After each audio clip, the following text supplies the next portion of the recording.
consider it possible that the Western democracies would permit the annexation of Austria by Hitler, because that obviously would be the first phase in a series of events that would culminate in a world war.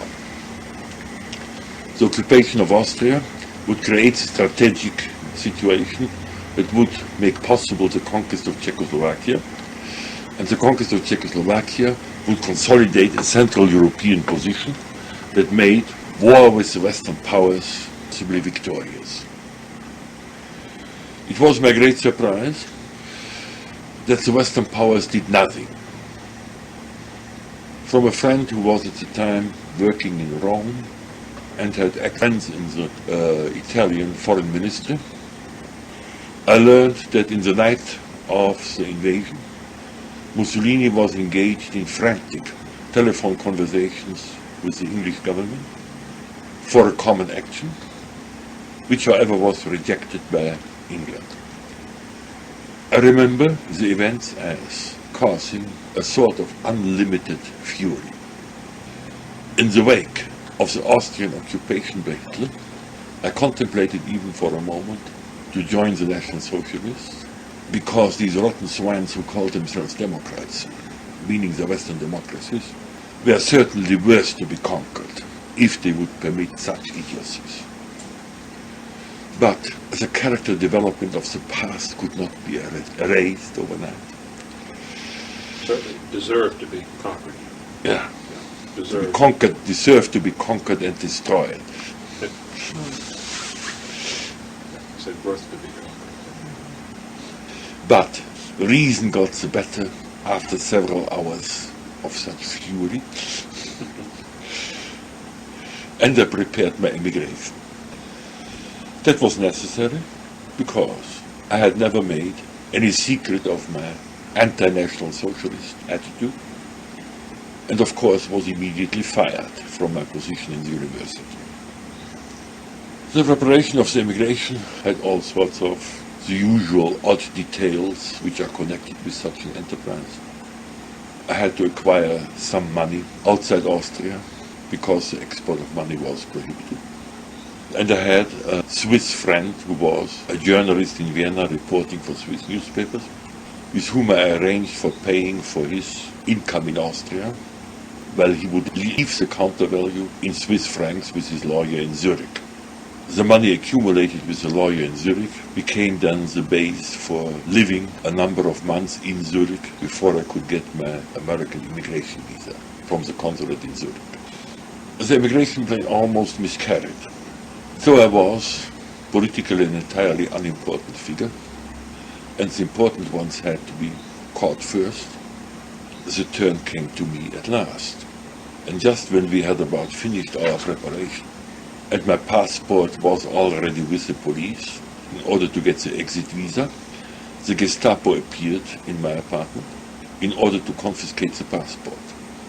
Fortunately, I was not at home, and my wife was delighted to tell them that the passport was with the police for the purpose of getting the exit visa, which satisfied the Gestapo, and we were able, through friends, to get the passport, including the exit visa, out of the police before the Gestapo got it. That was all on the same day, and on the same day in the evening, with 2 bags, I caught a train to Zurich, trembling on the way that the Gestapo after all would find out about me and arrest me at the border. But apparently even the Gestapo was not as efficient as my wife and I in these matters, and I got through unarrested. My wife stayed with her parents, with a Gestapo guard in front of the apartment, waiting that I should return. And she knew that I had escaped because the Gestapo guard was withdrawn, and about 20 minutes later my telegram arrived from Zurich that I had arrived there. But that was only the beginning of odd events. In Zurich I had to wait for a non-quota immigration visa extended to scholars who would get a job in the United States. And my friends in Harvard, Haberler, Schumpeter, and in a very decisive function as head of the department, Arthur Holcomb, had provided a part-time instructorship in Harvard, but I had not received yet the official letter, and I had to wait for that in Zurich before I got the American visa. In waiting for that, I had dealings with the vice consul in Zurich, a very nice Harvard boy, who looked at me with grave suspicion. He explained to me that I was neither a communist, nor a Catholic, nor a Jew, and therefore had no reason whatsoever to be not in favor with National Socialists and be a National Socialist myself. Hence, if I was obviously in flight, the only reason could be some criminal involvement, and he did not want to give me a visa before the matter of my criminality was cleared up. Fortunately, in due course, the letter from Holcomb arrived, advising me of my appointment as a part-time instructor in Harvard. And with the signature of Holcomb on the letter, the Harvard boy who was vice consul was convinced that I was in the fold, and I got my visa. I'm reporting that not in order to be critical of this particular vice consul, who was as innocent of political problems, and especially human problems, as such people happen to be. And I want to give another example of the same kind, which occurred 30 years later, in the 1960s, when I was at some meeting in a symposium of lectures, of which I had to give one, in Salzburg. There was an interesting scene. Among the other lecturers in Salzburg was Ernst Bloch, the Marxist philosopher. And the wives were there too. Mrs. Bloch was there and my wife. At some dinner, the ladies got into talking, and Mrs. Bloch inquired cautiously why we hadn't been in America too, because after all we were not Jews. And she asked whether I had been a communist. And my wife explained, no, I hadn't been a communist either. Whereupon she asked, well, then why couldn't I stay in Austria? That anybody could be anti-national socialist without motivated by an ideological counterposition or under the necessity of being a Jew is indeed, as far as my experience goes, inconceivable to most people in the academic world whom I know. This is the beginning of session 5, June 29th, 1973.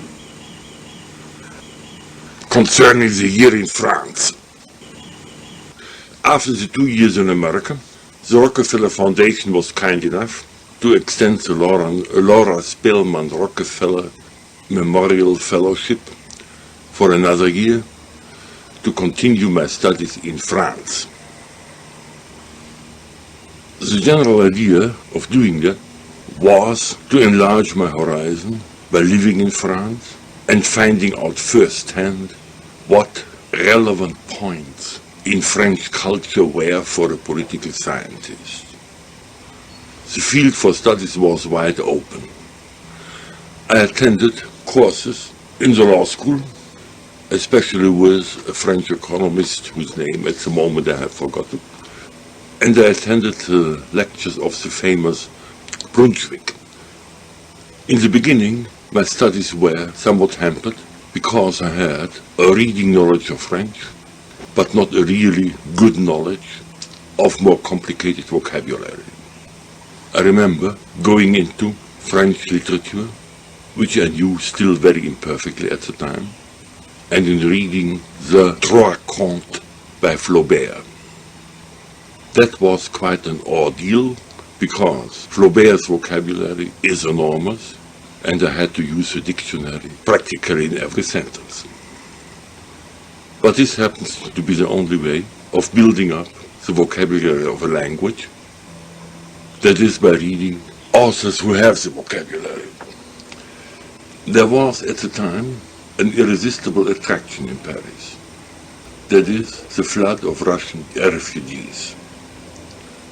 I happened to get acquainted with quite a few of them and understood the necessity of learning Russian after all in order to have access to the political materials.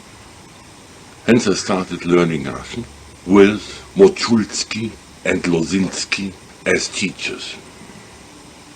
This work on learning Russian continued practically through the whole year, and I got far enough to be able to read Dostoevsky. Unfortunately, I have forgotten most of the Russian because in the practice of my work I had later too little occasion to deal with Russian sources. But the main area of studies, of course, was French literature and philosophy.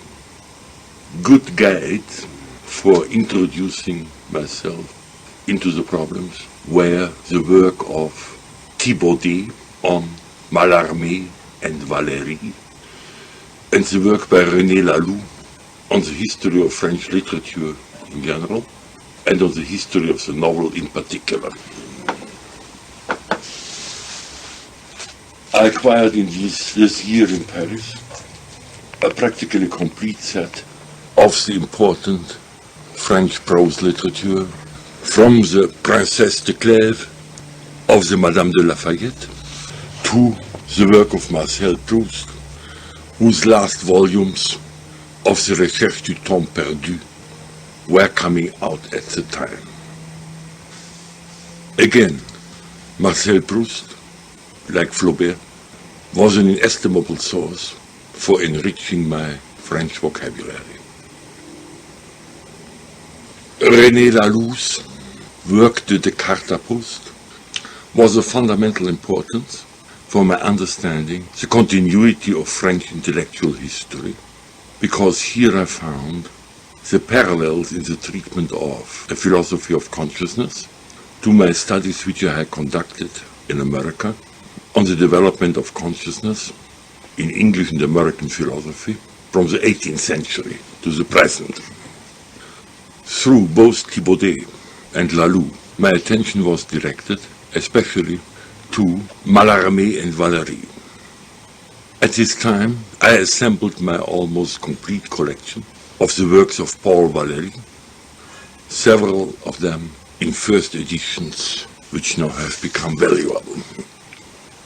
I had occasion to see Paul Valéry once when he gave an after-dinner talk at some meeting connected with the League of Nations.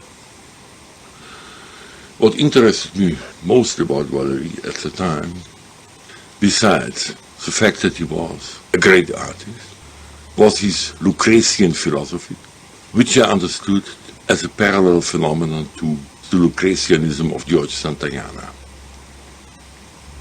The poem with which I fell in love particularly was the Cimetière Marin. The opportunity of spending a year in Paris, of course, was also used, as far as the means permitted, to see the surroundings.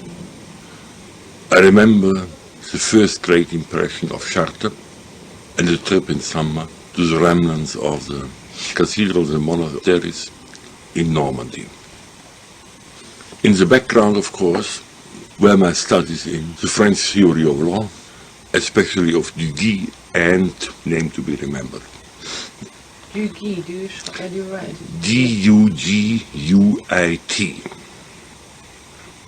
At that time I got my first acquaintance with the French problem of the solidarité. Curiously enough, I was not yet attracted to the work of Henri Bergson, though I was already familiar with his Matière et Mémoire and his Données immédiates de la conscience. My real interest in Bergson only grew with the publication of his De source de la morale et de la religion in 1934. A special area of interest became the French memoire literature. I remember reading with fascination the memoirs of the Cardinal de Retz. They gave me an introduction to the politics of the 17th century. Perhaps because of their size, the memoirs of Saint-Simon did interest me somewhat less. The Retz memoirs were to me especially important as describing one of the great conspiracies that was characteristic of the 17th century. I studied the parallels in the case of the Wallenstein conspiracy, of the conspiracy of the fiasco in Genoa and of the conspiracy of the Spaniards in Venice. One of the memoirs I read at the time were those of the Duc de la Rochefoucauld, and that gave me the transition to the philosophy of the moralist. I read with care at the time, in addition to La Rochefoucauld, Voegelin, and found out about the line of influence that goes from the French moralist to Nietzsche. I was again in Paris in 1934 for several weeks of work in the Bibliothèque Nationale. At this time I was interested in the French 16th century and especially the work of Jean Bodin. At that time I collected my materials for a comprehensive study of Bodin's work, which in fact later was written down for the purpose of the history of ideas, but never published. In working on Bodin, I worked through the French in the Bibliothèque Nationale for the French publications in politics and history in the 16th century.